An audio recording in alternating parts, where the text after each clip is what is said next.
Padarykite iš abiejų rankų kumščius ir vienos rankos nykštį įdėkite į kitos rankos kumštį.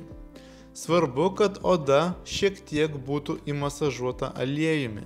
Priešingu atveju gali būti diskomfortas asmeniui, kurį masažuojate.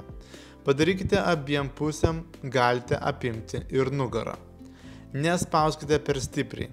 Atsiklauskite žmogaus, ar jam yra patogu.